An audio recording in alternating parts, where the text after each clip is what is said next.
छोटी मोटी मालिन के बिटिया भैया लोटे केस।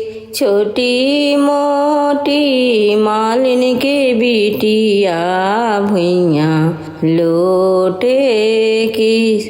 फूलवाले अइहा गे मालिन अरगिया के रहे बेर। फूलवाले अइहा गे मालिन अरगिया के रहे बेर। छोटी मोटी तमोलिन के बिटिया भुइया लोटे के।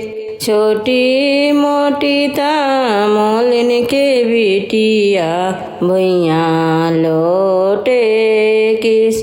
पनमा ले अइहा गे बिटिया अरगिया के रहे बे। पनमा ले अइहा गे बिटिया अरगिया के रहे बे। छोटी मोटी डोमिन के बिटिया भुइया लोटे के। छोटी मोटी डोमिन के बिटिया भुइया लोटे किस। सुपवाले अइहा गे बिटिया अरगिया के रहे बे। सुपवाले अइहा गे बिटिया अरगिया के रहे बे। भोर भयो सूरज चललन गवन को। भोर भयो सूरज चललन गवन को। शाम भयो सूरज टिकब कहाँ। शाम भयो सूरज टिकब कहाँ।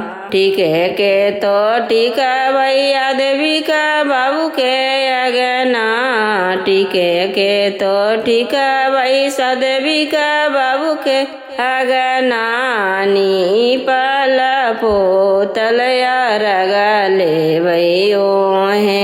नीपल पोतल अरगले भयो है।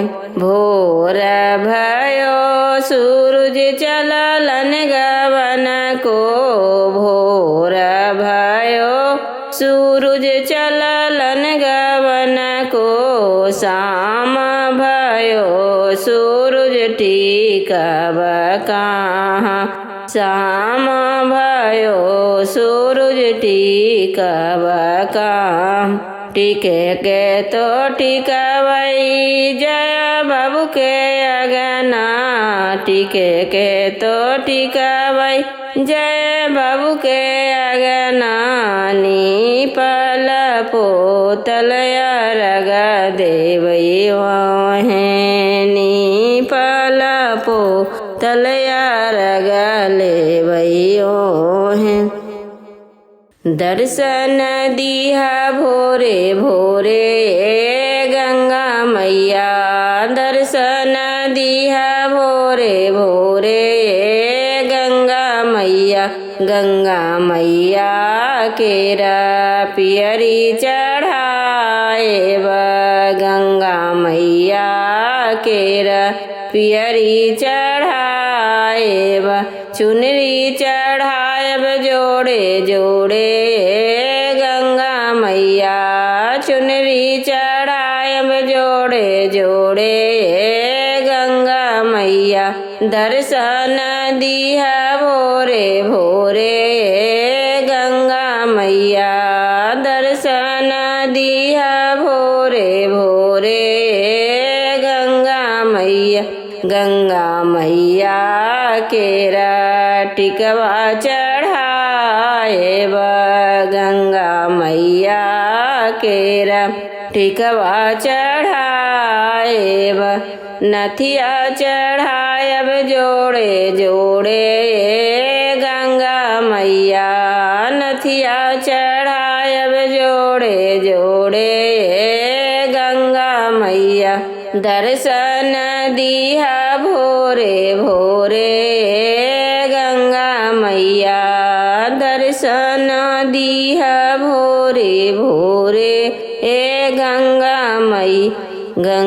मैया केरा सिंदूरा चढ़ाएब गंगा मैया केरा सिंदूरा चढ़ाएब बिंदिया चढ़ाएब जोड़े जोड़े गंगा मैया बिंदिया चढ़ाएब जोड़े जोड़े गंगा मैया दर्शन दिहा भोरे भोरे गंगा मैया दर्शन दिहा भोरे भोरे गंगा मैया। तुलसी के पियर गहिया फूलवा फूलले कांचन फूलवा फूलले कांचन फूल तोड़े चललन सदविक बाबू बिगलन घरे पीछुअर बिगलन घरे पीछुअर मलिया अइलै रखबर मलिया अइलै रखबर रेशम के डोरिया मलिया बांधे लगलै विनती करथि माए बाप विनती करथिन माए बाप बालक है नायदन बालक है नायदन तुलसी के पियर